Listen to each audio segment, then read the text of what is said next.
Well, this morning we're continuing with our series from the book of Ephesians, and we've come to that reading from chapter 6, verses 5 to 9.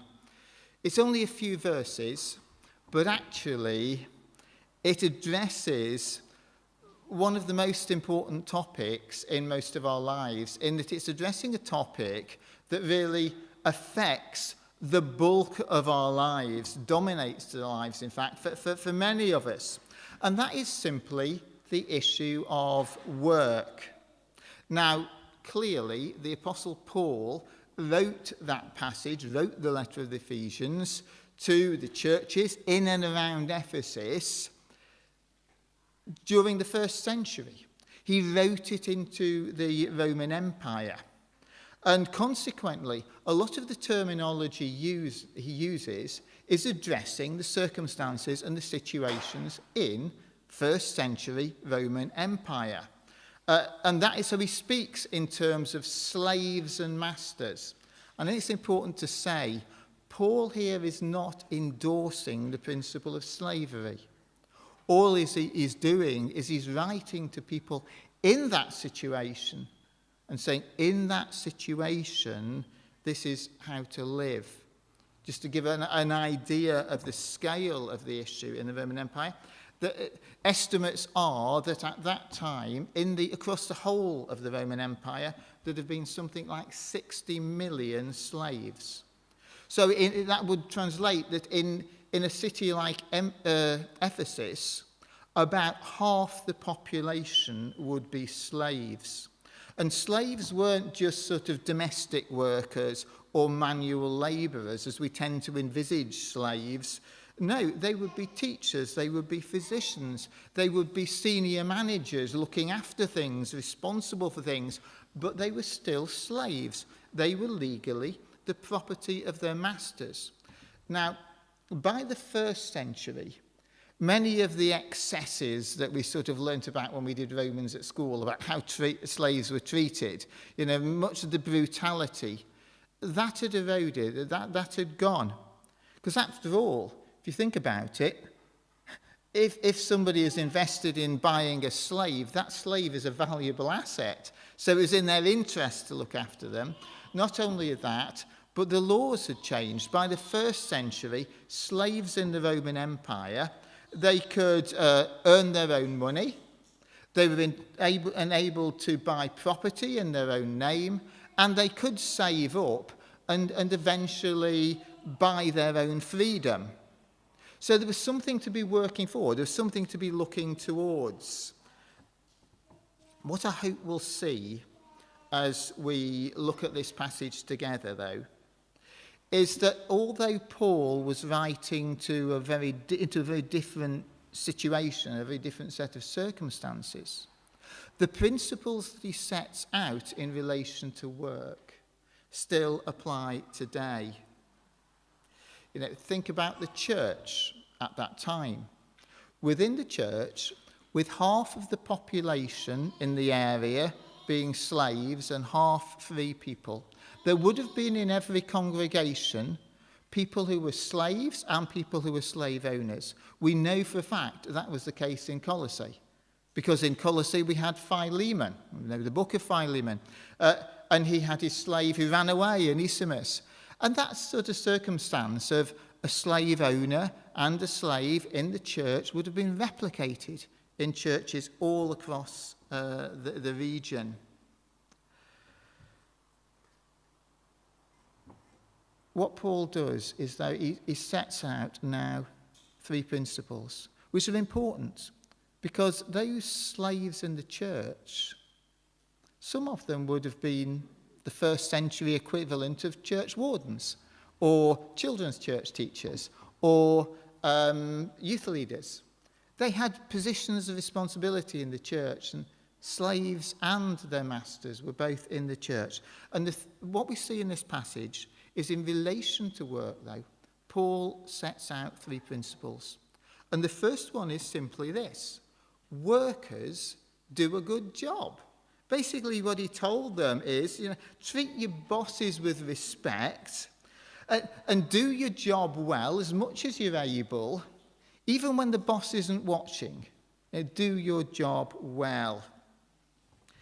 I remember the first college that I ever taught in.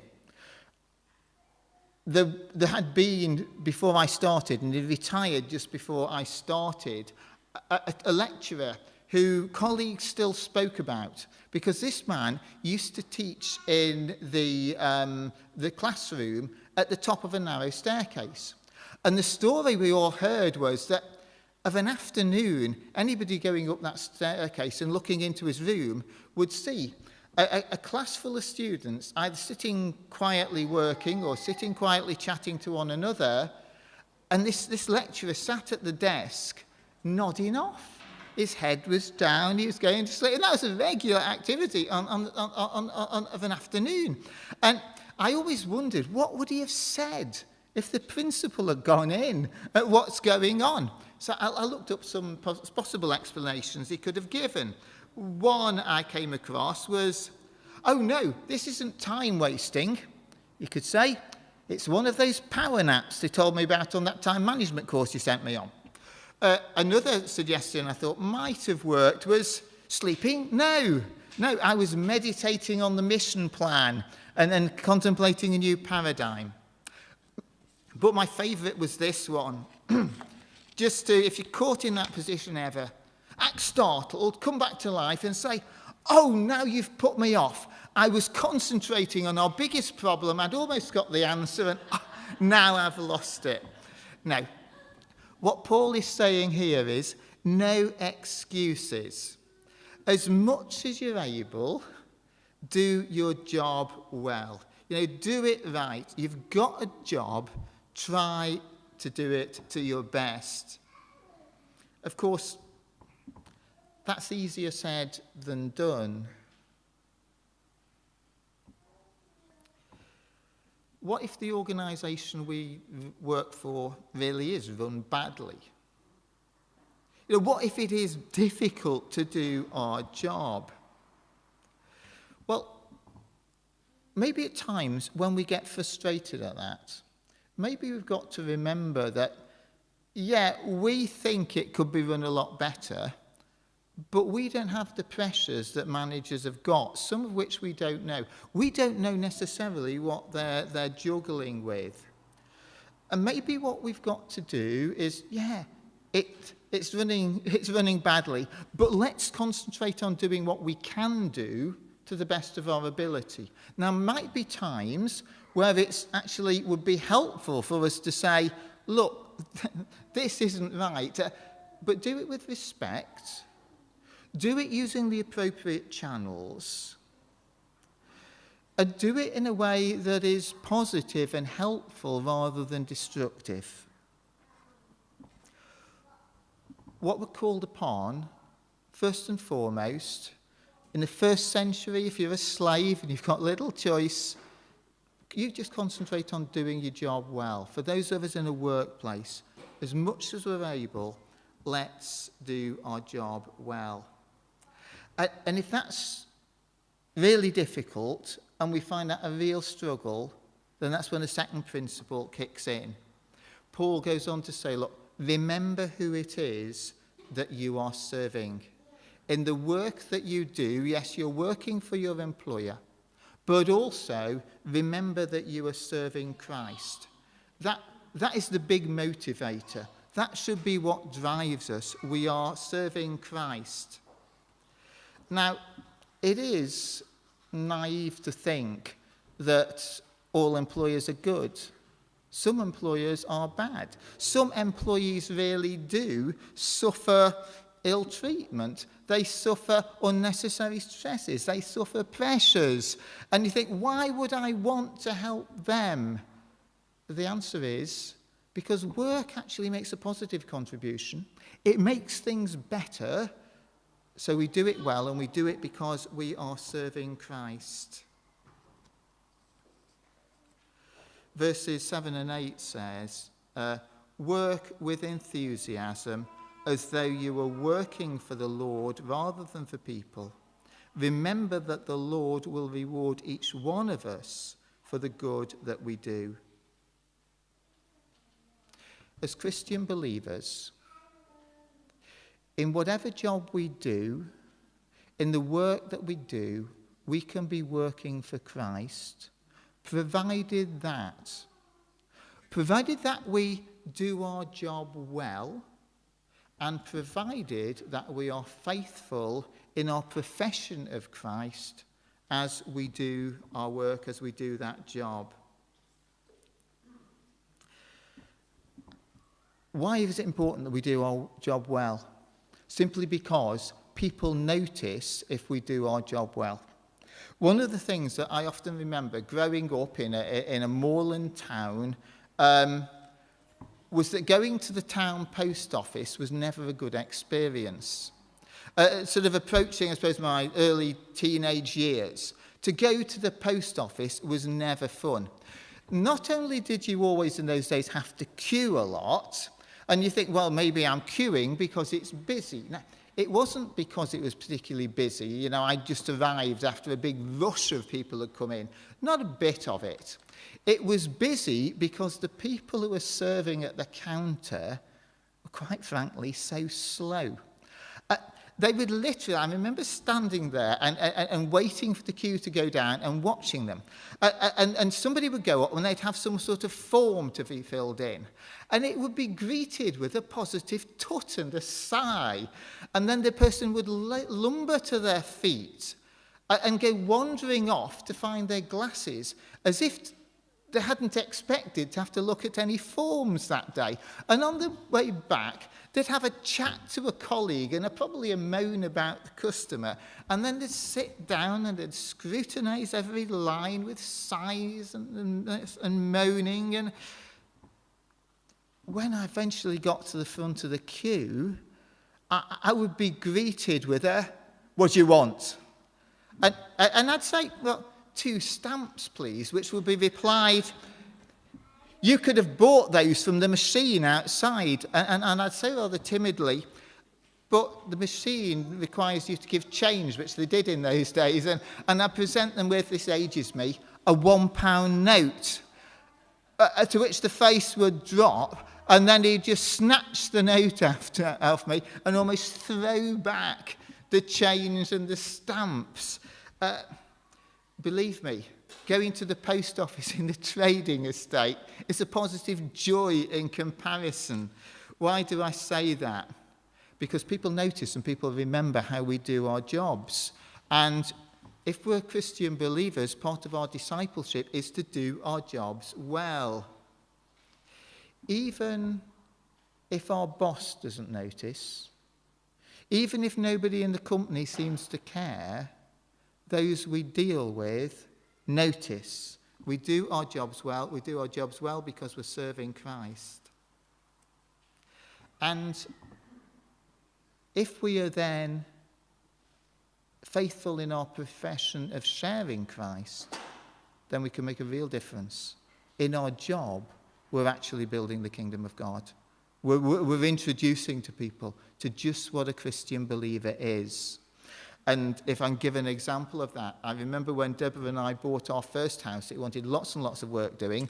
So I was everlastingly going into Travis Perkins, the builder's merchant locally. And when you went into Travis Perkins, there was a man who worked there. He was called Little John. He was Little John because he really was little. He was a little chap. And everybody who went in there, whether it was builders buying their things or whether it's people like me who didn't have a clue what we were doing, everybody knew that Little John was the most helpful chap. In fact, sometimes if somebody went in like me and I didn't know quite what I wanted, some of the colleagues would say, "Hang on a minute, we will get John." And John was a Christian believer. And everybody knew John, and everybody knew John was a Christian believer, and everybody knew John was the most helpful person in the place. And he really was. He'd spend time with you, he'd ask what the situation was, he'd make suggestions. And the key thing was, though, they really did know he was a Christian believer, because John would always be sharing his faith. When it was appropriate, he'd tell them about what had happened at his church, he'd tell them about how he'd come to faith, and nobody minded, because he was John, and they respected John for the work that he did. You know, as Christian believers, no matter what the circumstance we find ourselves working in, even if our bosses don't seem to care, God does. God does, because how we do our job makes a real difference. It's Christ that we're serving. And in our passage, we receive a promise that, we might not get any reward now, but we will get our reward. We will get a reward for the work that we do from Christ on that day when we meet him. And the third principle is really, I'd sum it up like this. Just as God cares about the work that we do, the third principle is bosses. The same applies to you. God equally cares about how a boss manages their business. The same applies to you. God sees, God is interested. For a Christian believer who is any sort of management role, then how we manage our staff and how we do our job is part of our Christian discipleship. It really is. Hundreds of years before Paul wrote this epistle, Aristotle wrote this. He wrote, "A slave is a living tool, just as a tool is an animated slave." Basically what he's saying is, look, slaves are just objects. They're there to be used. Use them. Quite frankly, many workers still feel treated like that. They feel that whoever they're working for is just using them as a tool. Now, for managers, often it might be economic pressures they're under. Or it might be personal selfish ambition. Or it might simply be greed. But many managers do still treat their staff just as if they're objects there to be used. They could almost be dehumanizing. That's always been the plight of workers. It certainly would have been of slaves. Some slave masters would have been great, others would not. Some employers are really good, others are not. A couple of weeks ago, I was on a course, and one of the speakers was an industrial medic, for want of a better term. Basically, a doctor who was employed by a big manufacturing organisation to look at the well-being and the health of staff. And he told the story how one evening he got home and his phone went. And it was a GP near to one of their production plants. And this GP, she simply said to him, "You've got a problem with one of your managers." And he was a bit taken aback. "What do you mean we've got a problem with one of our managers?" She said. "No," she said, "I'm a GP in this area, and I'm currently treating a few people, not just one or two, but a few people, for stress-related illness, all of whom work in that section of your factory. You've got a problem with one of your managers." So he went back into workplace, and he looked into it, and sure, if you looked at that thing, absenteeism was high, retention rates were low. They had a problem with one of the managers in that thing. So he went to the company. And actually, it's a big manufacturing organisation. They've got a number of production plants in different places. Yeah, they were concerned. They wanted to do something about it. It is not good that people are treated like that. Well, maybe not all employers are so good. Maybe not all employers have that level of care. But God does. And the principle Paul sets here is God does notice. For any of us who've got management responsibility, who have staff that we're there to care for, how we do our job really cares. God really cares. It's part of our discipleship.